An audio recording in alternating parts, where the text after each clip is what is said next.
কুষ্টিয়া শহর শাখা কর্তৃক আয়োজিত আজকের এই বর্ণাঢ্য র্যালিতে উপস্থিত রয়েছেন কুষ্টিয়া শহর শাখার সম্মানিত সেক্রেটারি, কুষ্টিয়া জেলা জামাতের সম্মানিত সেক্রেটারি, বিভিন্ন পর্যায়ের নেতৃত্ব ভাইরা এবং আসসালামু আলাইকুম ওয়া রাহমাতুল্লাহ।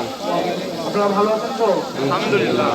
সম্মানিত ভাইরা, 1977 সালের 6 ফেব্রুয়ারি ঢাকা বিশ্ববিদ্যালয়ের কেন্দ্রীয় জামে মসজিদ থেকে মাত্র 6 জন ভাইয়ের হাত ধরে এই সংগঠনের পদযাত্রা শুরু হয়েছিল। আজকে প্রায় মুখোমুখি সময় দাঁড়িয়ে ইসলামী ছাত্র শিবির কয়েক লক্ষ ছাত্র জনতার ছাত্র সংগঠনে পরিণত হয়েছে। আলহামদুলিল্লাহ। আলহামদুলিল্লাহ, আমাদের এই অর্জনকে বাংলাদেশের মানুষ মনে করে বাংলাদেশের মানুষের অর্জন। এই অর্জনের মাধ্যমে আমাদের এই পথ চলায় 49 বছরে আমরা যদি দেখি দীর্ঘ সময় দীর্ঘ লড়াই সংগ্রাম শাহাদাতের ইতিহাস রচিত হয়েছে। 90-এর গণঅভ্যুত্থান থেকে শুরু করে 24শে জুলাই বিপ্লব পর্যন্ত ইসলামী ছাত্র শিবির যে গুরুত্বপূর্ণ ভূমিকা পালন করেছে তা ইসলামী ছাত্র শিবিরকে মানুষের হৃদয়ে জায়গা করে নিতে বাধ্য করেছে।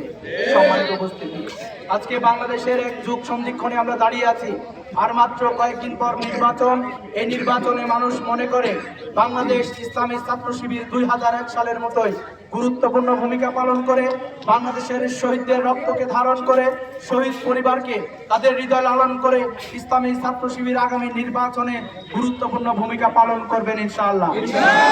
ভাইরা, ইসলামী ছাত্র শিবির কেবলমাত্র একটি রাজনৈতিক সংগঠন, কেবলমাত্র ছাত্র সংগঠনে পরিণত হয়নি, বরং ইসলামী ছাত্র শিবির সারা বাংলাদেশে আগামী দিনে যে পার্লামেন্ট তৈরি হবে এই পার্লামেন্টে যাওয়ার জন্য সব দক্ষ এবং দেশপ্রেমিক কিছু মানুষ তৈরি করেছে। শিবির দুর্নীতির বিরুদ্ধে কেবলমাত্র স্লোগান দেয়নি, কেবলমাত্র লিফলেট বিতরণ করেনি, বরং দুর্নীতিকে প্রতিরোধ করার জন্য সমাজে পরিবর্তনশীল এমন কিছু নেতৃত্ব তৈরি করেছে যারা কেবলমাত্র বাংলাদেশ নয়, বাংলাদেশ থেকে শুরু করে বহির্বিশ্ব পর্যন্ত ইসলামী ছাত্র শিবিরের এই ভাইয়েরা নেতৃত্ব প্রদান করে।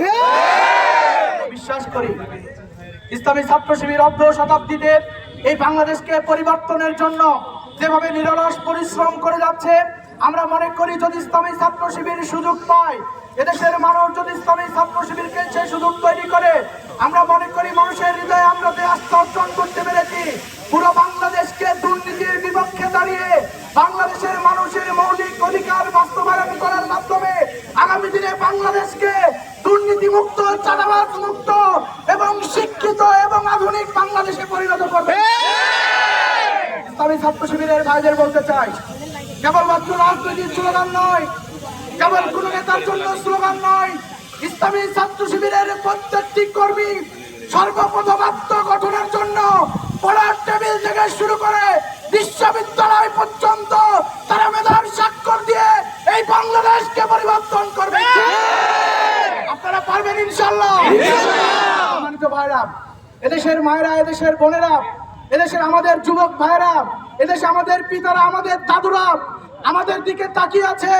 ইসলামী ছাত্র শিবির কি পদক্ষেপ গ্রহণ করে এর মাধ্যমেই বাংলাদেশ পরিবর্তন হবে।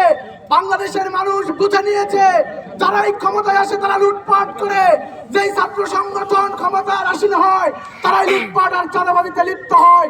ইসলামী ছাত্র শিবির দেখিয়ে দিয়েছে গুরুত্বপূর্ণ ভূমিকা পালন করার পরেও গত 1.5 বছরে ইসলামী ছাত্র শিবিরের বিরুদ্ধে চাঁদাবাজি, টেন্ডারবাজির কোন ইতিহাস দেখা দেবে।